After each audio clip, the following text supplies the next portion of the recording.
Assalamualaikum warahmatullahi wabarakatuh. Banyak sekali pertanyaan jamaah, Ustadz kasih kami channel untuk kajian anak-anak muda. Di antara anak muda berasal dari Aceh, luar biasa. Channelnya Maulizul Akbar Nak. Tonton, subscribe, like, share, komen. Assalamualaikum warahmatullahi wabarakatuh.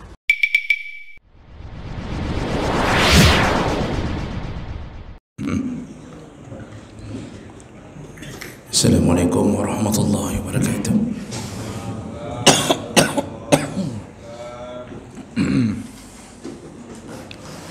Alhamdulillahi rabbil alamin. Hamdan katsiran tayyiban mubarakan fihi. Asyhadu an la ilaha illallah wahdahu la syarika lah. Wa asyhadu anna Muhammadan abduhu wa rasuluhul karim. Allahumma salli wa sallim على نبينا المصطفى محمد وعلى آله وأصحابه أجمعين. أما بعد، رب اشرح لي صدري ويسر لي أمري واحلل عقدة من لساني يفقهوا قولي. Segala puji bagi Allah, kemudian salawat dan salam kepada Rasulullah, pada keluarga dan seluruh sahabat-sahabatnya yang Allah muliakan insyaAllah. Bapak Ibu jamaah salat subuh, di pertemuan kita yang lalu kita membahas tentang keutamaan melakukan sedekah atau memberikan sedekah, dan ini yang dimaksud adalah sedekah sunnah. Dan sebelumnya kita juga sudah membahas tentang sedekah wajib, yaitu zakat. Sedekah ini disebut dengan sedekah, berasal dari bahasa sedekah yasduqu, yang artinya jujur. Kenapa sedekah dijadikan sebagai sandaran kejujuran? Karena ini adalah bukti jujurnya iman. Bukti jujurnya iman adalah sedekah. Makanya seseorang kalau sudah merasa beriman tetapi jarang bersedekah, bahkan ada yang tidak pernah sedekah, itu menunjukkan sebenarnya imannya tidak sempurna. Makanya Rasulullah mengatakan as-sadaqatu burhan. Sedekah itu adalah bukti. Bukti apa? Bukti iman. Apa maksudnya bukti iman? Yaitu orang yang bersedekah telah membuktikan bahawa apa yang dia beri pasti dibalas oleh Allah Subhanahu wa ta'ala. Makanya banyak sekali hadis-hadis tentang keutamaan bersedekah. Nah, sekedar pengingat ulang Bapak Ibu, ketika kita bersedekah, yang kita beri sedikit di dunia, tetapi yang kita ambil di akhirat itu berbeda dengan apa yang kita beri. Makanya Rasulullah mengatakan, barang siapa yang memberi satu suapan atau satu kurma di dunia dengan harta yang halal, maka Allah ambil dengan tangan kanannya sebagai penghargaan, lalu kemudian Allah pelihara sampai nanti ketika pemiliknya kembali kepada Allah, dinampakkanlah sedekah-sedekahnya di dunia, dan sedekahnya tidak lagi seperti satu kurma, tetapi telah menjadi gunung kurma atau bukit kurma. Ternyata Allah memelihara sedekah kita, lalu menyuburkannya, menumbuh kembangnya sampai menjadi gunung. Bayangkan orang yang sering sedekah, maka dia akan mengambil hartanya kembali di akhirat itu dengan jumlah yang luar biasa, dan itulah pemberat amalnya. Makanya jangan hidup tanpa sedekah. Baik, kita lanjutkan. Masih masalah sedekah sunnah. Kemudian di antara banyak sedekah terbaik di antaranya adalah yaitu sedekah ketika kita merahasiakannya. Di antara sedekah terbaik ketika kita mampu merahasiakan sedekah. Dan ini bisa memadamkan kemarahan Allah. Rasulullah sallallahu alaihi wasallam menyebutkan dalam hadis riwayat Tabrani, sadaqatus sirri tutfi'u ghadabar rabbi. Sedekah diam-diam bisa menghapus atau menghilangkan kemarahan Allah. Jadi maksudnya bisa saja kita ada dosa yang seharusnya Allah memberikan hukuman atau azab di atas dosa tersebut. Namun di sisi lain pun kita punya amal sedekah. Nah, sedekah itu bisa menyebabkan Allah menghilangkan kemarahannya. Apalagi kalau sedekah itu dibarengi dengan taubat. Itu semua yang telah dicatat untuk ditimpakan kepada kita bisa dihilangkan, diangkat dengan sedekah. Dan ini rahasianya adalah sedekatus sirri, yaitu sedekah diam-diam, sedekah sembunyi-sembunyi. Tapi tidak semua sedekah harus disembunyikan. Allah Subhanahu wa taala menyebutkan dalam surah Al-Baqarah 271, in tubdus sadaqati fa ni'mahi. Kalau sedekahmu nampak itu sudah bagus. Ya, sedekahmu nampak itu juga sedekah yang baik, kata Allah. Nah, ini menunjukkan apa? Tidak mesti semua sedekah disembunyikan. Ada sedekah yang memang harus nampak. Ya, sedekah kita berbentuk hibah, wakaf ke masjid, itu memang harus nampak. Kenapa? Harus ada penerima, sehingga kita menemui panitia. Tak mungkin kita sembunyikan. Tak mungkin kita taruh semen diam-diam jam 3 malam di luar masjid, lalu kita taruh surat satu ya, dari hamba Allah. Ternyata yang baca surat itu pencuri. Jadi itu tak perlu sampai segitunya. Temui panitia, kalau mau hibahkan sesuatu, temui panitia, kasih tahu. Itu tak ada masalah. Oh, ria, tak ria. Ria itu duduknya di hati, bukan duduknya di penampakan. Sedekah yang nampak belum tentu ria.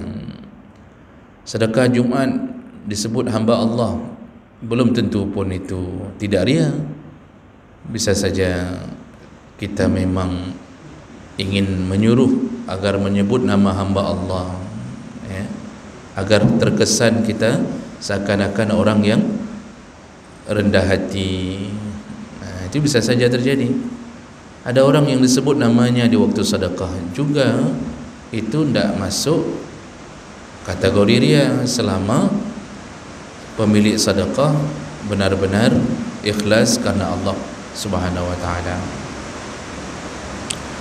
Jadi Bapak Ibu yang Allah muliakan, sedekah diam-diam ini banyak kelebihan. Selain memadamkan kemarahan Allah, juga nanti di akhirat 7 golongan yang Allah beri perlindungan di saat tidak ada perlindungan lain, yang diberi naungan. Salah satunya adalah orang yang bersedekah dengan tangan kanannya dan tangan kirinya tidak tahu.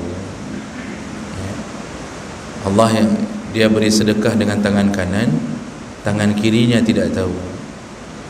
Ini menunjukkan saking rahasianya sampai tangan yang di sebelah pun tidak tahu. Nah, ini orang begini yang diberi naungan oleh Allah di padang mahsyar di saat tidak ada naungan kecuali naungan Allah Subhanahu wa taala. Nah, makanya bersedekahlah dengan cara sembunyi-sembunyi, tidak perlu orang tahu. Apalagi kalau berhubungan sedekah itu dengan fakir miskin, sebaiknya memang kita rahasiakan. Kenapa begitu? Karena pertama, untuk menjaga aib fakir miskin, artinya jangan sampai merasa rendah hanya gara-gara kita bersedekah. Karena kebiasaannya kalau sudah sedekah ke fakir miskin, kalau nampak maka mereka akan menyembah-nyembah. Mereka akan cium tangan, lalu mereka katakan berulang-ulang ucapan terima kasih sambil berurai air mata. Itu menyebabkan kita kemudian naik, hati kita naik, seakan-akan kita penolong, padahal yang menolong Allah. Kita pun bisa kasih karena Allah yang meringankan hati kita. Jadilah kita orang yang dipuji-puji syaitan. Kalau tidak ada engkau, entah bagaimana nasib mereka. Kalau kamu tidak bergerak, mungkin tidak ada yang tolong mereka. Akhirnya bermainlah di hati kebanggaan terhadap amal sendiri. Nah, ini masuk perangkap syaitan, namanya ujub, ya. Jadi perangkap syaitan yang paling bahaya salah satu adalah ujub. Ujubnya apa? Bangga terhadap amal sendiri. Kalau ria, menampakkan amal ke orang. Kalau ujub, itu bangga. Jadi sambil pulang dari rumah fakir miskin tu, dalam mobil, itu dalam hati terbersit, menyohanake hana so tulung tirapi, menyohanake nyo hino kampung nyo song hana so bibi, alah nake tirodu mendengar. Nah, gitu-gitu Pak, permainan dalam hati itu ujub.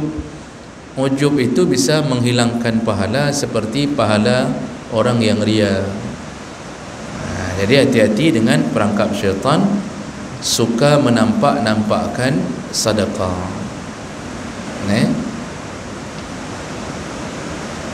Karena salah satu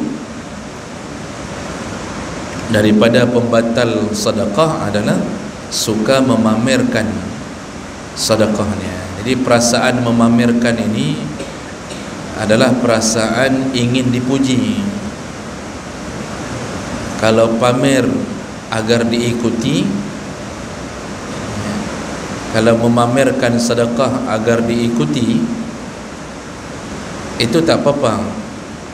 Jadi mensyiarkan sedekah, misal kita ingin tolong fakir miskin, lalu kita mengatakan di grup, tolonglah bantu fakir miskin ini, mari kita buka donasi untuk bantu orang ini. Lalu kita mulai, nama kita lebih dahulu, kita buat nama kita lebih dahulu, kita sedekahkan 1 juta. Tak peduk nandro tu pun, apakah itu dianggap ria? Tidak. Niatnya adalah mengajak orang lain untuk ikut bersedekah. Jadi benar-benarlah innamal a'malu binniyat. Okey, baik, itu kelebihan sedekah dalam keadaan diam. Kemudian di antara sedekah terbaik berikutnya adalah as-sadaqatu fi Ramadan, bersedekah di dalam bulan Ramadan. Rasulullah sallallahu alaihi wasallam ditanya dalam hadis riwayat Anas bin Malik, ayyus sadaqati afdal, sedekah mana yang paling mulia? Qal sadaqatu fi Ramadan, yaitu sedekah di dalam Ramadan. Makanya dalam Ramadan itu kesempatan bersedekah. Ada orang yang sehat pikirannya untuk mendapatkan tawaran surga, maka dia berlomba mengumpulkan uang di 11 bulan sebelum Ramadan, lalu dia keluarkan dalam Ramadan. Artinya dia perbanyak sedekahnya di dalam Ramadan. Ada orang yang kebalikannya, 11 bulan itu berseid, tidak ada kerja, tidak mau cari rezeki. Begitu dalam Ramadan, mabih dia, mulailah dari pagi kerja sampai pagi, tidak terfikir sedekah sedikit pun, yang penting peng damang. Jadi melihat Ramadan, melihat peng damang, melihat uang masuk. Orang alim bergembira datangnya Ramadan, diampunkan dosa, digugurkan, lalu kemudian mendapat pahala yang melimpah. Saatnya mereka akan bersedekah untuk mendapatkan kemuliaan Ramadan itu yang berkali lipat. Itu orang-orang alim saleh. Tapi orang-orang yang kebalikannya, begitu dengar Ramadan dia juga bergembira. Alhamdulillah nyo berat kali nyo ke Mekah nyo hancan li ke Mekah mi calu nyo ke Mekah insya-Allah ke Mekah lontong padahal lontong anak tak lagu dalam Ramadan kan? Atau yang pemilik toko pakaian itu melihat Ramadan, itu melihat uang masuk. Udah mulai itu disiapkan bal-bal yang begitu banyak, itu tarawih ndak ada, apalagi 10 terakhir Ramadan kasih sibuk bagedin. Kasih sibuk bagedin. Jadi melihat Ramadan itu versi penglihatan ilmu masing-masing. Yang sayangnya ibadah tak bagus, kemudian sedekah ndak ada.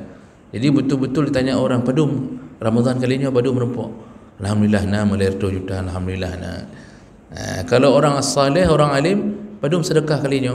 Alhamdulillah na lir 2 juta sedekah kali ini. Alhamdulillah. Itu kan begitu cara pandang. 11 bulan berjuang lalu menghabiskan dalam Ramadan. Bukan 11 bulan malas-malasan lalu berjuang habis mencari rezeki dalam Ramadan. Jadi bukan tak boleh cari rezeki, tapi ingat itu Ramadan, itu bulan bonus. Dan dia cuma diberikan setahun sekali.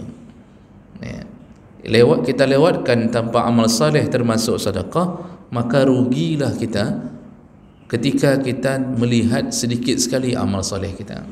Masa di bulan bonus kita tidak ambil bonus-bonusnya. Makanya sedekah dalam Ramadan itu paling bagus dimulai dari hari pertama dengan cara, saya sering waktu bahas kita Ramadan sering saya kutip hadis Nabi itu bersedekah di hari-hari biasa, kata Aisyah, luar biasa.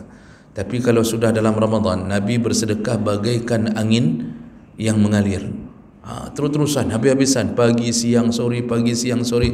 Itu Nabi bersedekah berlebih-lebihan di dalam Ramadan. Jadi beliau ingin mengajarkan, raihlah Ramadan ini sehingga engkau diampunkan dosa, dimasukkan ke surga. Jadi ini yang harus kita utamakan. Dan paling bagus itu kalau kita bisa memberi makan, minum untuk orang fakir, miskin yang berbuka puasa. Karena salah satu kelebihan bersedekah dalam Ramadan, kita bisa mendapatkan pahala puasa mereka. Sudah pernah saya kasih tahu Bapak Ibu, itu sebelum Ramadan itu belilah paket-paket untuk fakir miskin, buatkan paket-paket untuk fakir miskin. Jadi siapkan bajet apakah 2 juta, 3 juta, itu belikan untuk fakir miskin. Mungkin buatlah 30 paket misal, satu paket 100 ribu, 100 ribu, isi di dalamnya boleh minyak kita, boleh minyak anda, terserah. Kemudian taruh gula sekitar 2 kilo, pedu teh, kemudian yang kebutuhan untuk buka puasa, perbanyak minyak, perbanyak gula yang selalu dibutuhkan. Kalau ada sirup, taruh sirup. Itu satu paket 100 ribu. Buat 30 paket, bagikan ke 30 fakir miskin di hari raya, di hari pertama Ramadan. Mulailah mereka menggunakannya. Setiap kali mereka goreng, dia pakai minyak kita, walaupun yang kita kasih minyak walaupun kita kasih minyak sanku, mimoli, yang dia pakai adalah minyak kita. Berarti dia punya minyak sendiri.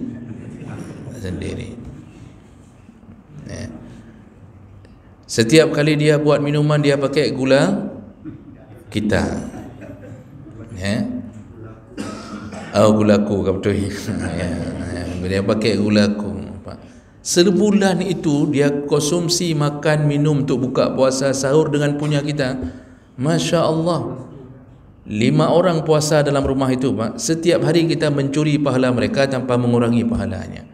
Dan itu yang dijanjikan oleh Nabi SAW. Itu baru satu paket.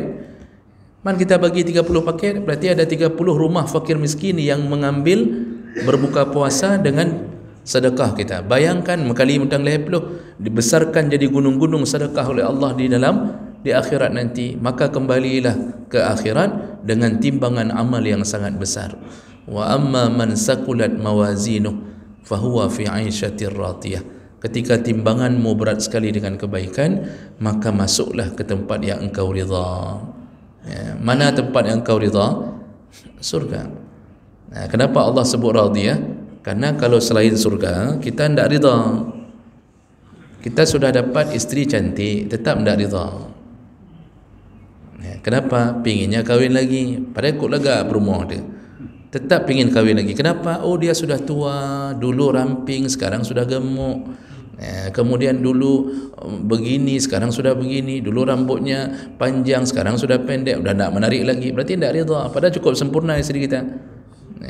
Dibanding isteri presiden, masih cantik sekali isteri kita. Apalagi presiden tidak punya isteri. Oh, kita punya rumah yang besar, tetap tidak ridha. Ada saja yang kurang, kabocor belah no, kadap tempelom, cat rumah udah kurang bagus, kemudian ganti cat, kemudian di sana bocor, di sini bocor, macam model, tidak ridha juga akhirnya.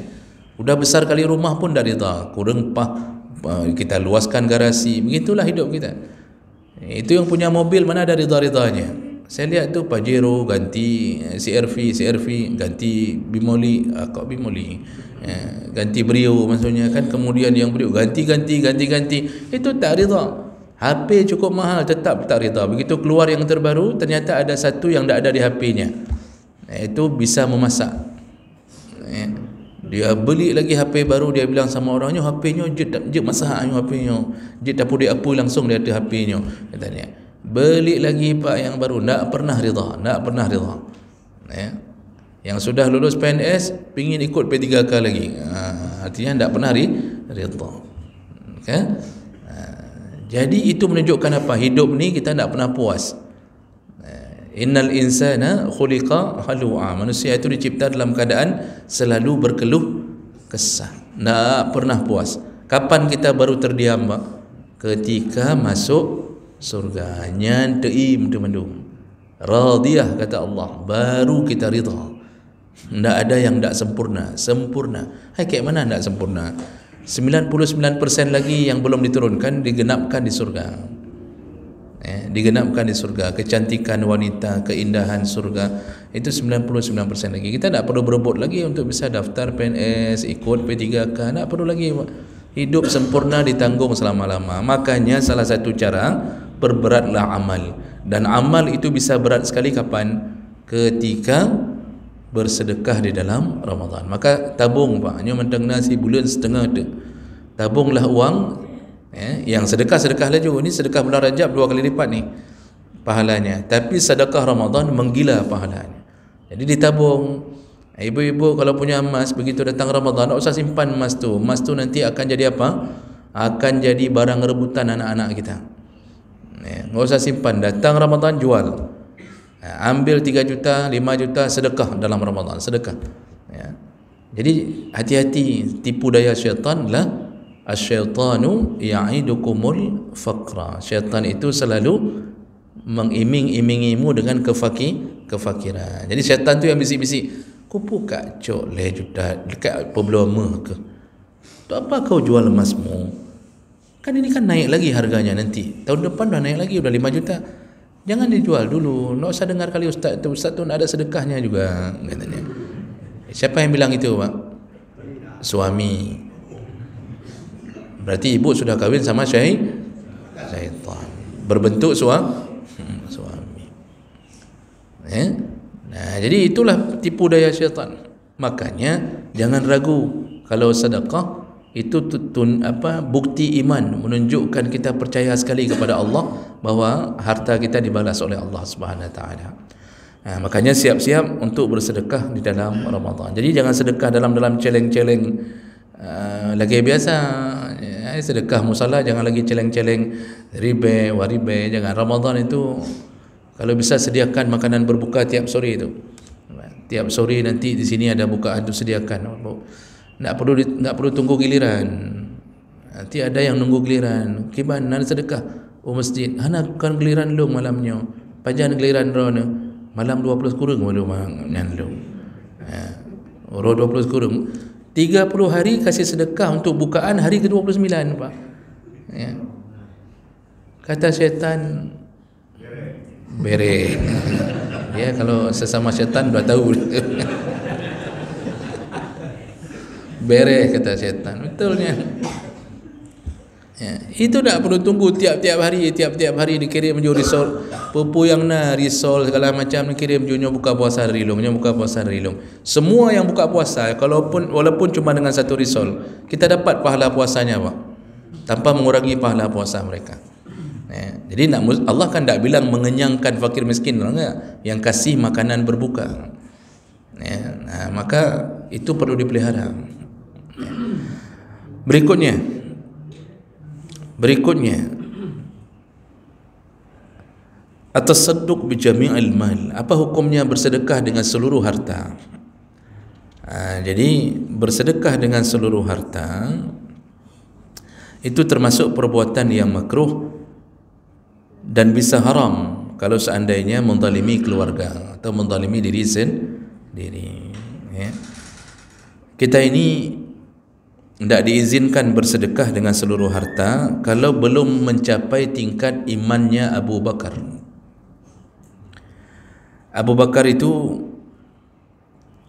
disebutkan dalam hadis bahawa Umar menemui Abu Bakar radhiyallahu anhu. Kata Umar, amarana Rasulullah an natasaddaq fa wafaqa zalika malan 'indi. Ketika kami disuruh bersedekah oleh Nabi, maka aku segera memberikan sedekah. Fakultu, lalu aku berkata, al-yawma asbaqa Abu Bakrin in sabaqtahu yawman. Dan ku ketahui ternyata Abu Bakar lebih dahulu sudah bersedekah. Faji'tuhu binisfi mali, aku bersedekah dengan setengah hartaku. Faqala Rasulullah sallallahu alaihi wasallam, ma abqaita li ahlika? Qultu abqaitu lahum misla. Kata Umar, ku tinggalkan untuk keluargaku setengah lagi, Rasulullah. Setengah ku berikan untukmu, untuk agama, setengah lagi ku tinggalkan untuk keluarga aku. Fa'atahu Abu Bakrin, lalu datanglah Abu Bakar. Faqala lahu, lalu kemudian Rasulullah bertanya kepada Abu Bakar, ma abqaita li ahlik? Apa yang kau tinggalkan untuk keluargamu ya Abu Bakrin? Maksudnya setelah engkau bersedekah ni apa yang kau tinggalkan? Qala Allah wa rasuluhu. Tak ada apa-apa ya Rasulullah kecuali Allah dan Rasul. Maksudnya hartanya tidak ada lagi, sudah habis. Sudah habis dikasih untuk Allah dan Rasul. Jadi yang ditinggalkan apa? Ya Allah dan Rasul lah aku tinggalkan untuk mereka. Biarlah Allah menjaga mereka dengan nama Rasulullah, biarlah Rasulullah menjaga mereka. Lalu Umar berkata, la usabiquka ila syai'in ba'dahu abada. Sungguh wahai Abu Bakar, kami tak mampu menandingimu, kami tak mampu berlomba denganmu dalam urusan kebaikan ini, dan engkau telah menyusahkan kami setelah itu. Nah, ini maksudnya menyusahkan kami, maksudnya begini, engkau telah membuat kami selalu berfikiran, kenapa kami tak sanggup bersedekah sepertimu. Itu kan Abu Bakar habis Pak harta. Waktu hijrah Nabi, seluruh hartanya diberikan untuk Nabi, seluruhnya, sampai ayahnya Abu Quhafah itu sudah buta. Itu mengatakan ke cucunya Asma. Asma itu anak Abu Bakar, lain mamak dengan Aisyah. Jadi dia tanya ke Asma, ya Asma, itu ayahmu ada tinggalkan apa untuk kita? Ini Abu Quhafah ayahnya ni, sudah buta, sudah tua. Kata Asma, wahai kakek, ayah masih meninggalkan ini.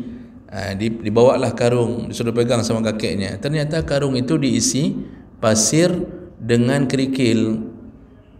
Jadi kata Asma, ini masih ada gandum-gandum, masih ada disimpan. Ini masih ada kentang-kentang, masih disimpan. Ya, masih ada makanan untuk kita. Padahal isinya batuan dan kerikil. Begitu dalam hadis sebutkan.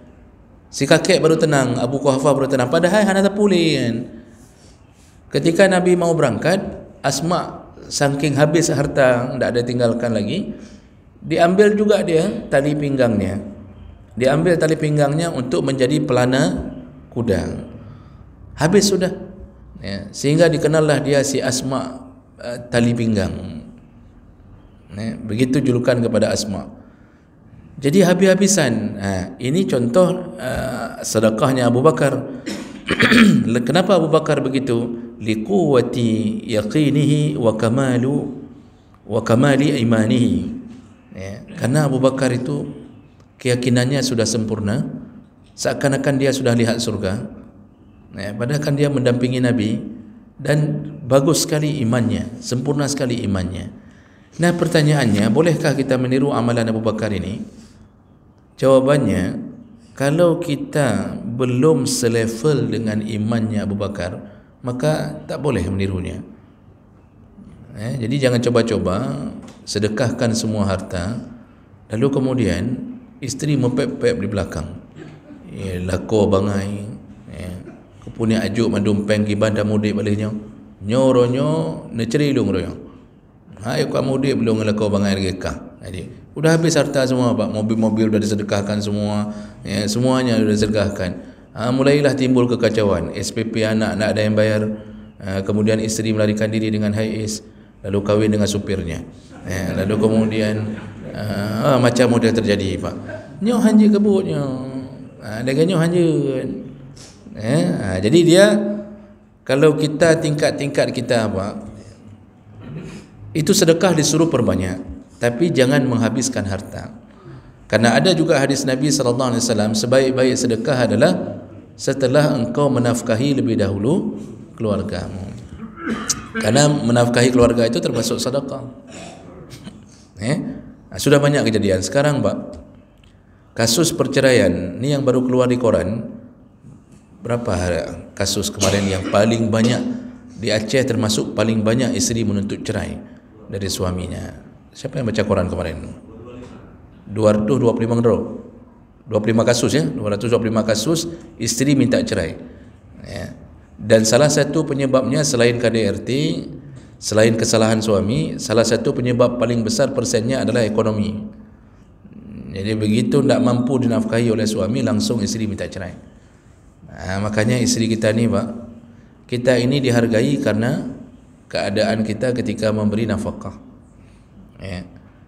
Begitu kita tidak beri lagi, cinta isteri itu beralih kepada siapa yang bisa kasih nafkah. Ya. Oh cinta kali, oleh pupu kah, maksudnya semua kalimat.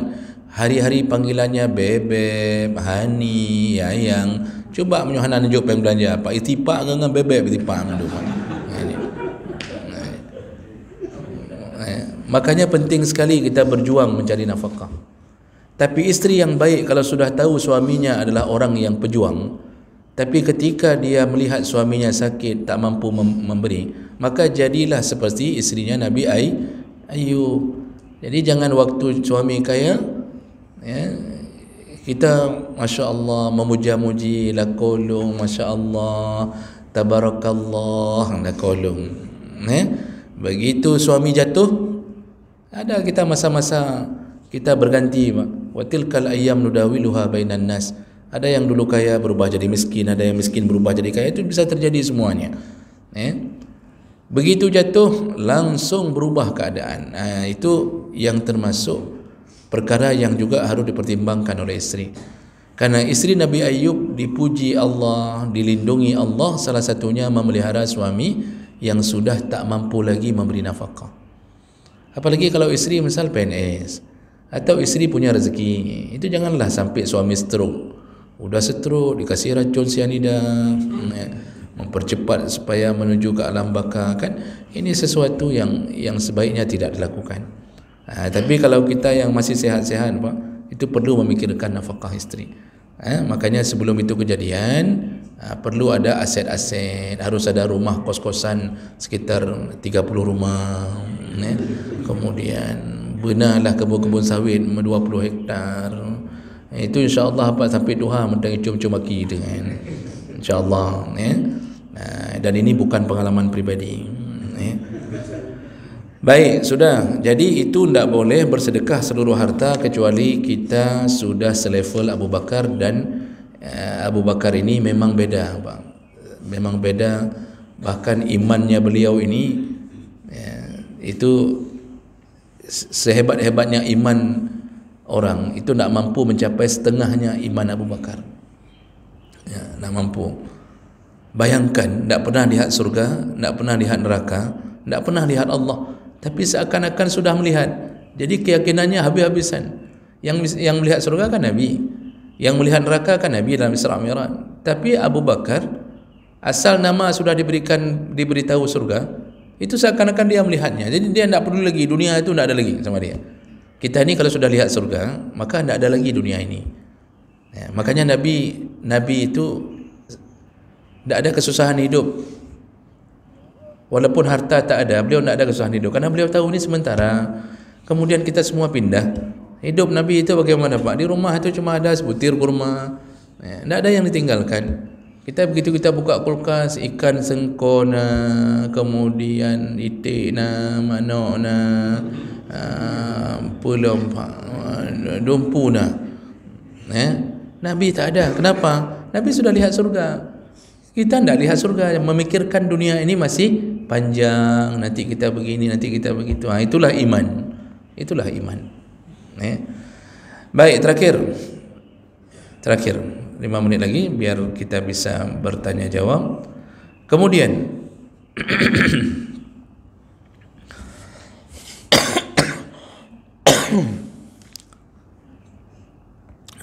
siapa orang yang paling utama untuk kita muliakan dalam sedekah? Jadi kalau kita mau sedekah, siapa dulu orang yang kita utamakan? Berdasarkan ayat-ayat Allah, maka orang pertama yang kita utamakan adalah orang tua kita sendiri. Jadi kalau kita punya harta, itu yang paling utama. Ini di luar nafkah, kalau nafkah memang wajib. Ini kan cerita sedekah sunnah. Kita ada kelebihan harta. Siapa orang yang paling utama? Yaitu orang tua. Kalau orang tua miskin, itu anak yang sudah berhasil, itu bukan sunnah. Itu memang wajib menafkahi orang tua. Terutama kita anak laki, itu wajib menafkahi orang tua. Kalau orang tua miskin. Sekarang orang tua kita, alhamdulillah, walaupun tua, gaji pensiun ada. Pokoknya gemudip di kampung aman ke. Cuma jangan lupa sedekah terbaik adalah untuk orang tua. Tak peduli orang tua itu mampu tak mampu, tetap disunnahkan untuk memberi ke orang tua. Apa kelebihannya, Pak? Pertama, keberkahan Allah tak putus-putus turun kalau kita bersedekah ke orang tua. Karena ridha Allah ala ridha walidain. Ridha Allah itu di atas ridha orang tua. Jadi begitu orang tua terima, ni dia gaji pensiun ada, tapi dia terima tiap-tiap bulan tu kita kasih tahu, mak ni ada ayah atau siapa yang tinggal di antara mereka berdua, kita kirimi uang nyumpat napeng 1 juta apa. Begitu dia lihat di banking masuk 1 juta dari anaknya, walaupun dia punya uang, orang tua itu kayak mana perasaan, Pak? Kita sudah jadi orang tua, dikirimi sama anak, Pak. Ini terharu sekali. Maksudnya kita tidak membutuhkan dari mereka, tapi mereka masih mikir kita. Keharuan itu sampai kita ucapkan alhamdulillah nak, makasih banyak nak. Itu ridha. Ridha orang tua adalah ridha Allah Subhanahu wa taala. Allah kalau sudah ridha, itu jalan menuju surga. Karena kita masuk surga dengan ridha, bukan dengan amal saleh. Amal saleh hanya jembatan menuju ridha. Kan Nabi mengatakan, la yudkhilakum amalakum al-jannah.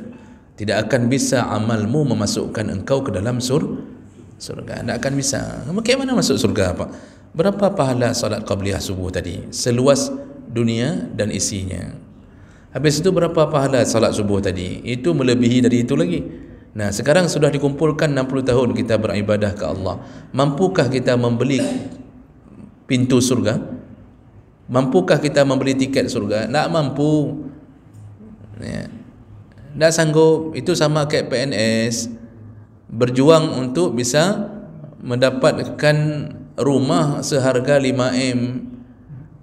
Tak bisa, kecuali korupsi 300 triliun dengan janji dihukum hanya 6 tahun. Itu baru mampu kita bersenang-senang atas dunia. Jangankan 300 triliun, 5M kalau kita PNS dengan gaji 4 juta, satu isteri 4 anak, kapan mau kumpul wang? P3K berapa gaji, Pak? So P3K ini. P3K gaji 3,5 juta, kena tunjang sikit paling 4 juta, paling banyak dah. Kapan kita mau kumpul wang untuk beli tiket, untuk beli rumah 5M? Tak bisa. Tak akan bisa itu. Jadi kayak mana caranya supaya kita dapat? Ya, bergaullah dengan orang-orang yang kaya. Jadilah anak buahnya Prabowo, jadilah anak buahnya Muallim, jadilah anak buahnya Hokai Lutfi Hokang. Jadilah anak buahnya Sayuti, kan? Itu walaupun tak kaya, nanti wali kota tanya, akah kena rumah ke? Hai golong. Jadi nanti orang kaya ni akan nanya, bukan jika pilih je rumah siapa yang perlu ke? Cuba bayangkan Pak, kita jadi anak buahnya Prabowo nanya, mau rumah yang mana? Tunjuk aja yang 5M tu, ambil saja. Begitulah ibaratnya amal. Amal tu tak sanggup beli surga. Mau dapat surga, kayak mana mau beli surga dulu? Surga seluas langit dan bumi, di dalamnya bidadari yang tak terkirakan cantiknya, kemudian rumah dalam surga terbuat dari emas dan perak. Gimana tak beli surganya? Enggak bisa beli. Dengan pahala tahajud nak sanggup, pahala Ramadan nak sanggup, Lailatul Qadar nak sanggup. Caranya bagaimana? Bergaullah, bertemanlah dengan pemilik surga. Kalau sudah bersama pemilik surga akan mengatakan, kamu selama ini kerja sama saya bagus, kamu taat sekali, sekarang kamu mau yang mana? Pilihlah hadiah. Gekendek oleh pemilik surga, ambillah salah satu rumah di surga. Itu tidak beli dengan amal, tak sanggup. Makanya kita perlu masuk surga dengan ridha Allah. Salah satu ridha adalah orang tua. Maka jangan lupa sedekah sama orang tua setiap bulan, walaupun cuma 200 sampai diken ayah katanya, ji create dari ubud pun create ji. Hai maksudnya gaji 10 juta, kirim ke orang tua 200. Tapi walaupun begitu sudah okeylah. Dan itulah yang perlu dipelihara Bapak Ibu, sedekah ke orang tua. Tiap-tiap bulan, berapa yang ada sedekah orang tua. Dan orang kedua kita kalau sudah menikah ada dua. Ya, perlu diingat Bapak Ibu, orang tua kita kalau sudah kita menikah ada dua. Pertama orang tua kandung, yang kedua orang tua isteri, itu orang tua. Karena kita merebut anaknya, yang seharusnya anaknya berbakti kepadanya, tapi tidak sempat berbakti gara-gara kita jebak dengan kalimat I love you. Ini orang tuanya sekolahkan dia, ya, udah berharap nak kamu sekolah tinggi-tinggi, nanti mudah-mudahan jadi doktor, kemudian begini. Kalau nanti kamu dah ada uang, kalau kami dah tua, bisalah kamu jaga-jaga kami nanti. Itu harapan orang tua kepada anak gadisnya. Yucuk S2, yucuk S3, nanti jadi dosen macam-macam. Ternyata di tengah jalan ketemu dengan seorang perjaka, ya, hanya dengan kalimat I love you tadi, Pak, berubah haluan. Akhirnya dilamarlah dia dengan andalan 10 manyam, itu pun minta diskon. Menikahlah dia. Di hari ijab kabul berpindahlah kewajiban taat pada orang tua menjadi taat pada suami. Akhirnya tak sempat lagi dia mikirkan orang tua. Memang anak kita yang gadis ni, itu kita besarkan hanya untuk orang. Sama kayak daging lemau perayaan untuk orang dimakan di Idul Adha supaya disembelih dimakan orang.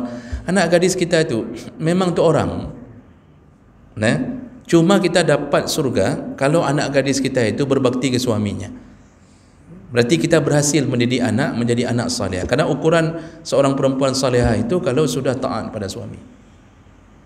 Bukan tahajudnya, ya, bukan sedekahnya, tapi taat pada suaminya. Itu keberhasilan.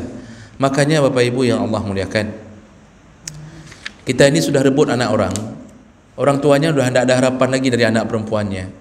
Yang dulu dia bilang, nah mudah-mudahan setiap bulan kamu ada ini ada itu, nanti tolong bantu mama kalau kamu jadi dokter gigi kan nanti, atau dokter mata, atau dokter ini dokter itu. Kalau mama sakit gigi, ayah sakit gigi, kamulah yang cabut, maksudnya cabut nyawa ayah. Nah ini perkara seperti ini tidak dapat lagi. Kenapa? Kata suami, jangan pulang, ya, saya membutuhkanmu. Taatlah dia ke suaminya. Orang tua tidak dapat apa-apa. Di saat itulah suami yang saleh memikirkan mertuanya.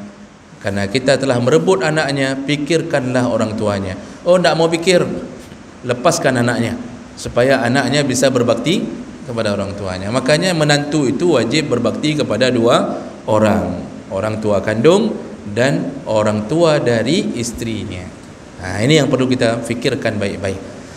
Baik, Bapak Ibu, itu orang pertama yang paling mulia. Saya rasa nanti orang kedua kerabat-kerabat, Pak. Kerabat-kerabat itu dahulukan dulu saudara-saudara kita, ya, adik bapa, adik mama. Nah, itu dahulukan untuk kita sedekah, karena semua kerabat dapat pahala dua kali, pahala sedekah dan pahala silaturahim. Jadi kalau siapa yang miskin, adik, lalu ada orang lain miskin yang tidak punya hubungan saudara, utamakan dulu yang punya hubungan saudara. Nah, kemudian barulah ke fakir, ke miskin, kemudian ke anak-anak yatim, dan seterusnya orang-orang yang berdampingan dengan kita, ya. Baik, demikian inilah nasihat Nabi untuk kita semua melalui hadis-hadisnya tentang kemuliaan orang yang bersedekah sunnah.